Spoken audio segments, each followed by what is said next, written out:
Entonces, ¿cuándo es que estamos todavía usando los inmunomoduladores? Yo les dije que en la charla que di sobre el tema de los biológicos, obviamente, de cierta forma es fácil usar los biológicos, caro pero fácil usarlos, son eficaces, pero tienen sus limitaciones. Y yo creo que en mi mente estos tratamientos de inmunomoduladores son, la base en sí de nuestro tratamiento para la enfermedad inflamatoria intestinal. Sigo pensando que tienen un papel, el papel más importante actualmente es en los pacientes que son corticodependientes.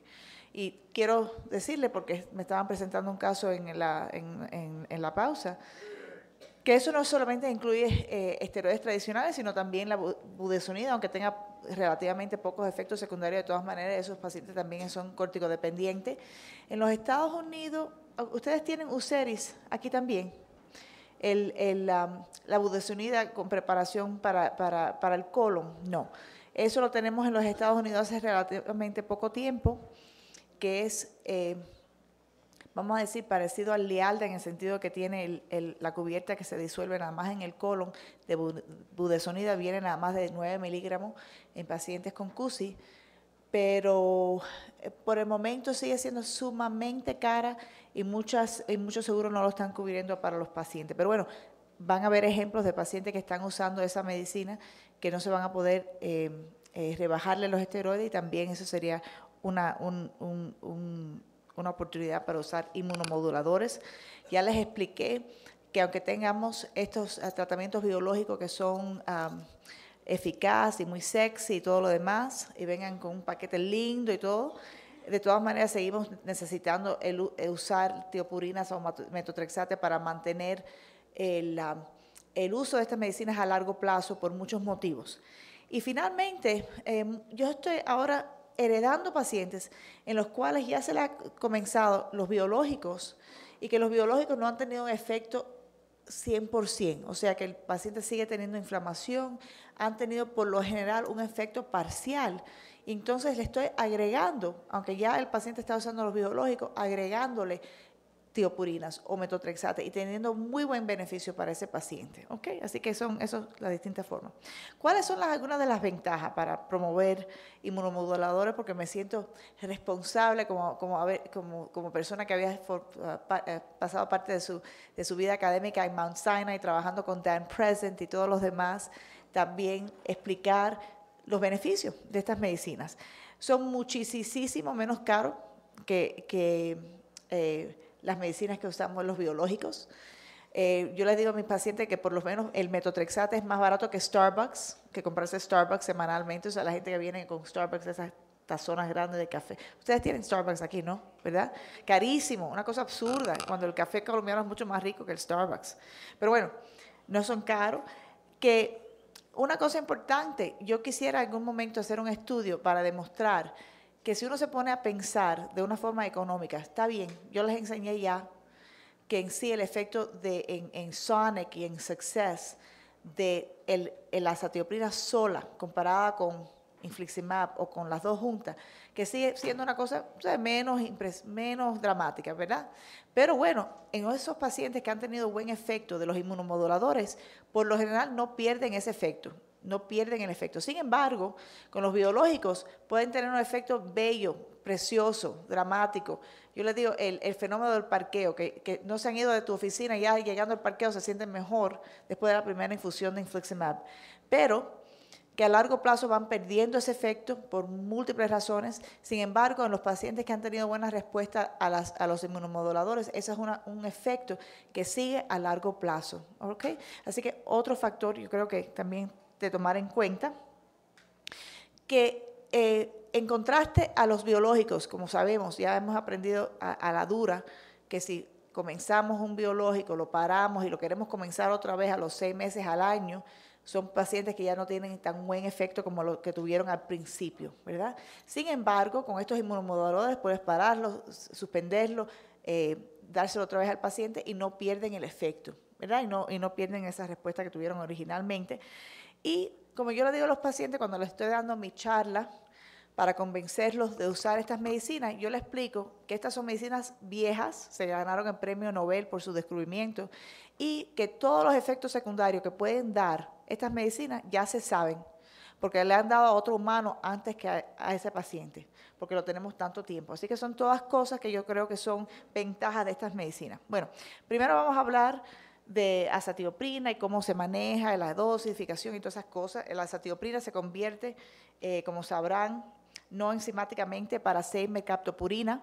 Yo actualmente estoy usando por lo general casi puro azatioprina y no el 6-MP. Yo creo que es mejor metabolizado, opinión personal. Y eso se va degradando en distintos metabolitos.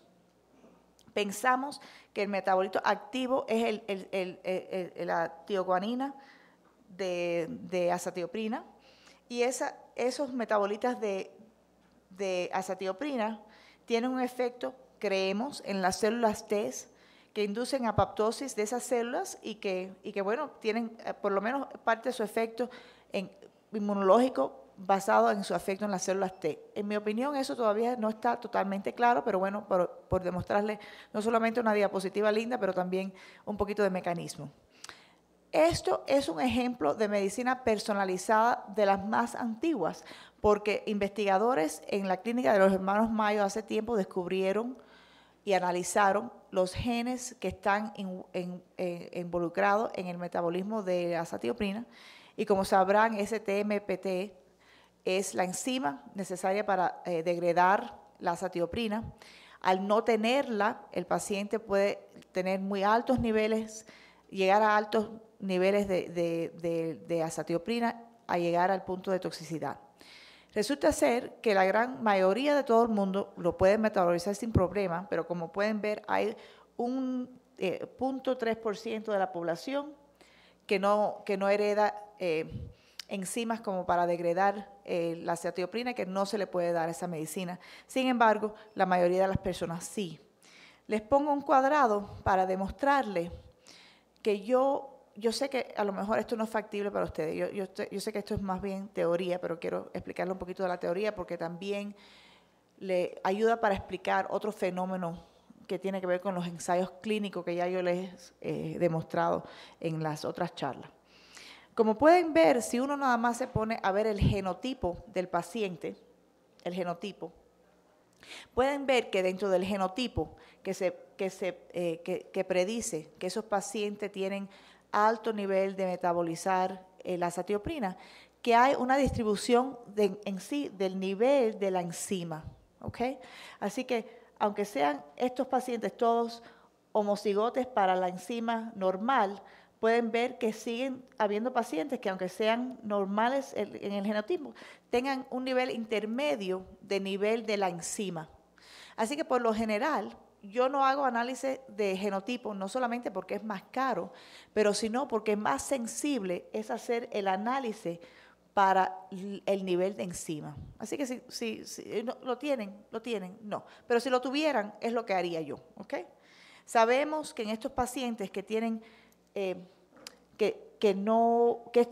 la razón por la cual hacer ese análisis de sangre desde un principio es más bien para evitar la toxicidad a corto plazo, porque sabemos que esos pacientes que no tienen la enzima, estos que están aquí abajo, TPMT low, esos son los pacientes que uno le comienza la azatioprina que bajan los leucocitos dentro del primer mes o en las primeras semanas. Eso es para evitar esa toxicidad. En sí, eso se ha estudiado lo que es el efecto de costo y eso, y es cost effective hacerle los análisis de sangre, pero bueno, si no lo tienen, no lo tienen, ¿right? Ok. A la vez que le hacemos ese análisis de sangre, pueden ver ahí más o menos las cifras, la cantidad de azatioprina que uno comienza, cosa común que yo creo que ustedes ya saben, que en la mayoría de las personas que tienen un nivel normal de la enzima, uno puede comenzar 2.5 miligramos por kilo de azatioprina. Yo por lo general, aunque no les voy a decir eso, así que se lo voy a decir ahora, en casi todos los pacientes yo divido la dosis 2 veces al día, porque especialmente en los pacientes que tienen altos niveles de TPMT, si no se lo haces, van a producir muchos 6-MMP, o sea, el metabolito que no nos hace falta, y poco CTGN. ¿Se traduce así? 6-TGN. Ok. Entonces, eso es una cosita que quiero comentarles. Si no miden el TPMT, me dijeron que no lo pueden medir, está bien. Lo que tienen que entonces prestarle atención si deciden usar esta medicina y no hacer el análisis con anticipación. Yo en sí, antes de tener la prueba de TPMT, que hace ya tiempo, ya tengo canas desde que salió esta prueba, yo usaba este método, o sea, hacer análisis de sangre frecuente y verdaderamente nunca maté a nadie, así que también se puede hacer de esta forma. Esto es un estudio que hizo Jim Lewis de la Universidad de Pensilvania, usando la base de datos de Kaiser en California, y como pueden ver, lo importante es ver el cambio en los leucocitos al principio. Fíjense lo que pasa, dentro de las primeras semanas, si uno ya va viendo que se está rebajando los leucocitos, no a nivel peligroso, sino ya que el paciente ha experimentado una rebaja de una tercera parte, del 30% en los leucocitos totales, eso es un paciente que ya tienes que suspenderle la medicina porque el próximo va a seguir bajando. O sea que estos son los pacientes a alto riesgo de tener leucopenia, sin tener que hacerle el análisis de TPMT. Ok, déjame pasar por esto. Ok, ahora, hablamos de cómo comenzar la medicina, le expliqué que yo hago análisis de TPMT, pero si no lo hacen bien, pueden seguir análisis de sangre y por lo general no van a tener problemas. ¿Cómo vamos a medir qué tan eficaz es? Ya sabemos los estudios de Marla Dubinsky, demostrando en niños que pacientes que tienen niveles de 6-TGN más de 230 tenían más alta probabilidad de estar en remisión que pacientes que tenían menos, los niveles más bajos. ¿Okay? Eso se ha comprobado en muchos estudios, múltiples estudios. Este es el metaanálisis para resumirle el cuento, que en pacientes que tienen niveles sobre 230 son los que tienen mejor efecto de la medicina, y eso es la meta. La meta sería tratar de, antes de decir, como les dije en la otra conversación que tuvimos más anterior, que la meta es tratar de optimizar todo lo que tenemos disponible, no decir, eso no funcionó. Antes de decir que no funcionó algo, de verdad, probar eso. Quiero enseñarle esto, que es otra vez un estudio de Jim Lewis, a donde compararon el nivel de 6-TGN en pacientes basado en la dosis por miligramo por kilo. Y es nada más para contarles que aún en pacientes que uno ha usado la dosis apropiada, en este caso es 6MP que usaron, así que aún en pacientes que se ha usado una dosis que se supone sea perfecta, o sea, más de 1.5 miligramos por kilo de 6MP, pueden ver que en sí nada más mitad de los pacientes tenían el nivel apropiado del 6-TGN, de 6-TGN. En otras palabras, aunque uno esté orgulloso de haberle aumentado la dosis al paciente apropiada basada en el peso, sigue habiendo la mitad de los pacientes no vamos a lograr el nivel adecuado al menos que le hagamos estos análisis de sangre. ¿Okay? Así que pueden seguir empujando la dosis. La gran mayoría de los pacientes en los cuales no han tenido buen efecto de estos inmunomoduladores es por no usar una dosis suficiente. Entonces, esto es un resumen de estudios hechos por Marla y Ernie Seidman en el Canadá, que demuestran que si uno se pone a hacer análisis de sangre en estos pacientes que están usando inmunomoduladores, pueden ver que 3/4 partes de los pacientes que no tienen efecto es por el hecho que no tienen un nivel, no ha llegado al nivel optimizado para el paciente. Ok. Otro tema que quería decirle es, bueno, hasta el momento le estoy explicando que esto funciona, que son buenas medicinas.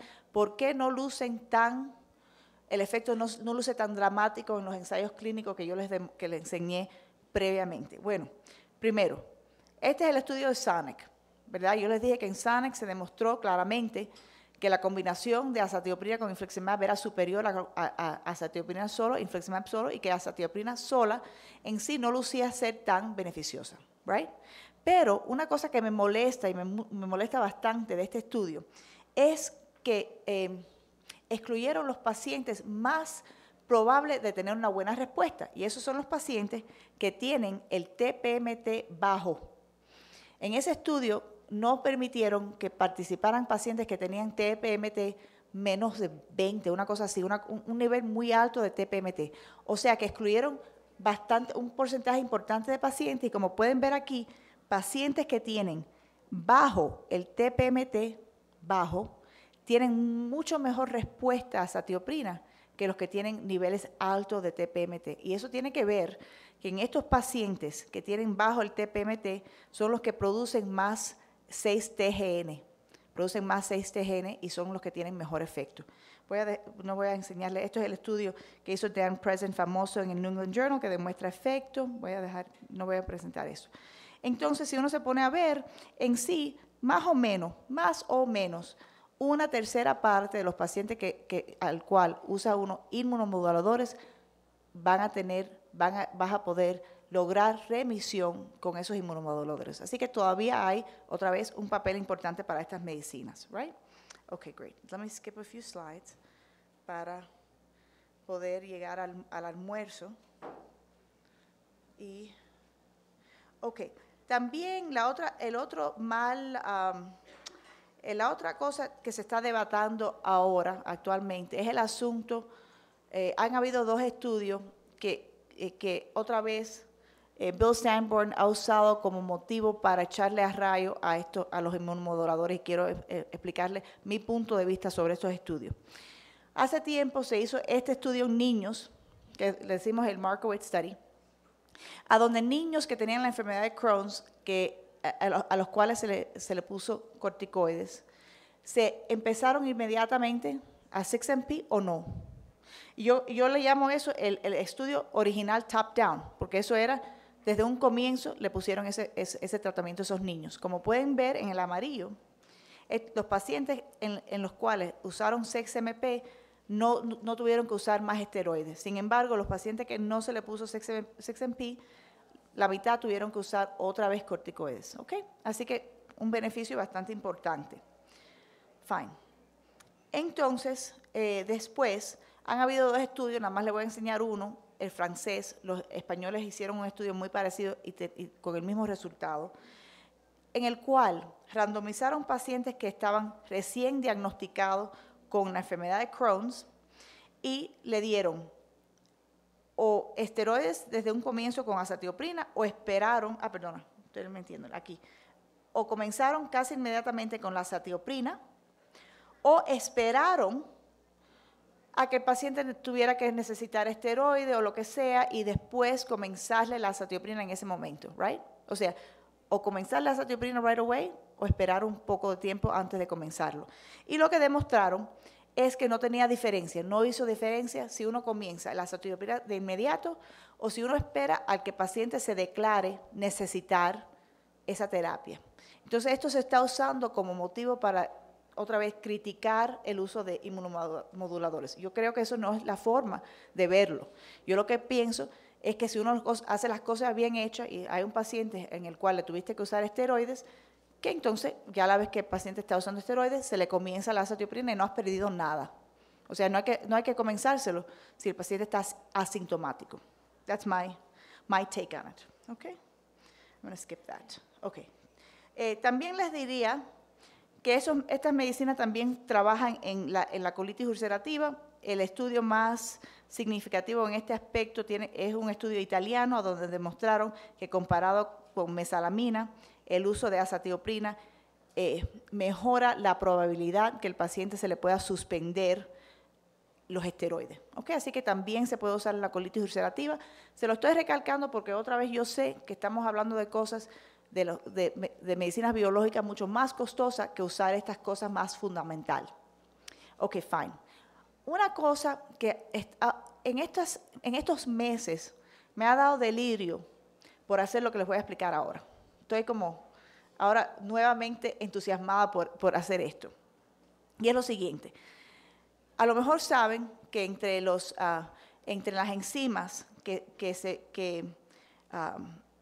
degradan el 6-MP está el xanthine oxidase, que se puede inhibir con el alopurinol. Se dice así, ¿verdad? Alopurinol es igual, ¿verdad?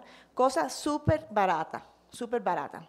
Este alopurinol tiene un efecto tan dramático en cambiar el nivel de TGN increíble, muy significativo. Si uno le comienza al paciente 100 miligramos de alopurinol combinado con una cuarta parte de la dosis de azatioprina o de 6-MP, el efecto para aumentar el 6-TGN, fíjense lo que le pasa al nivel de 6-TGN y fíjense lo que le pasa al nivel del el metabolito tóxico de la medicina, el 6-7-MP. Se rebaja una barbaridad. Yo lo estoy usando ahora con más frecuencia porque yo pienso que hay muchos pacientes que algunos de los efectos secundarios que experimentan con la azatioprina tiene que ver con los altos niveles de 6-MMP, aunque el paciente tenga los análisis de sangre normales y todo normal, se sienten con náuseas, se sienten cansados, se sienten varios factores, y yo veo que combinarlo con alopurinol quita esos efectos secundarios. Okay, eso es, yo le estoy diciendo cosas que a lo mejor no lo estoy basando en datos, pero le estoy explicando que en mi experiencia ha sido muy buena intervención y una cosa súper barata hacerla, súper barata. Ok, great. I'll skip that. Ok. So far, le expliqué, bueno, que funcionan como monoterapia, especialmente en pacientes que son corticodependientes. El otro motivo importante por el uso de estas medicinas es para prevenir anticuerpos contra los biológicos. Esto es un estudio en JAMA, y como pueden ver, todo esto de que hay anticuerpos humanizados y lo demás, eso es todo mentira. Todos estos biológicos son inmunogénicos, y pueden ver que comparado con pacientes que no están usando inmunomoduladores, los que están usando inmunomoduladores tienen muy rebajado la prevalencia de anticuerpos contra el biológico. Así que es una cosa que otra vez fundamental.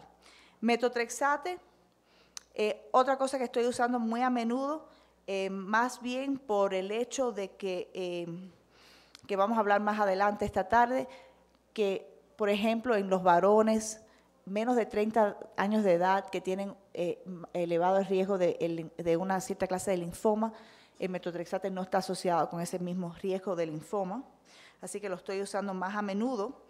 Y no solamente el metotrexate es eficaz para el tratamiento del Crohn's, eso lo demostró hace tiempo ya Brian Fagan, que tuvo unos cuantos estudios muy importantes en el New England Journal of Medicine demostrando que el metotrexate es eficaz para el tratamiento de Crohn's. Les comentaré que para la CUSI no es tan efectivo. Se están haciendo ensayos clínicos, pero verdaderamente no es tan efectivo en el tratamiento ese. Finalmente, el último uso importante explicarle para combinar inmunomoduladores con el biológico es la habilidad de suspender el biológico. Otro tema que no discutí en la charla sobre biológicos es que, por lo menos en los Estados Unidos, todos los pacientes quieren saber cuándo pueden parar el tratamiento biológico. Aquí pasa lo mismo en esos pacientes. Quieren todos pararlo aunque le ha ido bien. Ok, bueno, hay ciertos criterios que sí, efectivamente se puede suspender el uso de los biológicos. Si uno mira a todos los pacientes, esto es un estudio a donde los pacientes estaban en remisión usando al mismo tiempo tiopurinas, ¿ok? Y se les suspendió, yo creo que todos eran en infliximab, ¿ok? Tenían que estar en remisión 6 meses usando ambos, el biológico más la tiopurina. Como pueden ver, es mitad y mitad. Mitad de los pacientes tuvieron una recaída si se les suspendió el tratamiento biológico. Ok, eso no, so what, porque eso es tirar una moneda, ¿verdad? Pero si miran todos los factores de riesgo de esos pacientes, les voy a llamar la atención que en pacientes en los cuales tenían inflamación activa, representada por el PCR elevada, o inflamación intestinal que se vio endoscópicamente, esos pacientes no se les puede suspender el biológico. Se les suspende y tienen una recaída. Así que hay factores que se pueden mirar y se puede suspender el biológico, ¿sí? Hay pacientes que tienen menos riesgo de tener una recaída si se suspende el biológico, si siguen estos criterios. Así que las cosas clave, que sí, no son obsoletos. Yo sigo usando inmunomoduladores, los fellows que trabajan conmigo ya lo saben. Yo personalmente uso el TPMT, mido la enzima para saber cuál dosis comenzar, pero si no lo hacen bien, pueden usar análisis de sangre cada 2 semanas. Aunque uno le mida el nivel de metabolitos, hay que esperar un X tiempo para que estas medicinas tengan efecto, por lo menos 2 meses para que tengan efecto las tiopurinas, y que el metotrexato es buena opción en la enfermedad de Crohn's, especialmente en varones jóvenes y también hombres ya mayores de 65 años de edad que tienen más alto el riesgo de linfoma ya de por cierto. ¿Ok? Así que gracias y perdonen otra vez que parece que estoy hablando demasiado.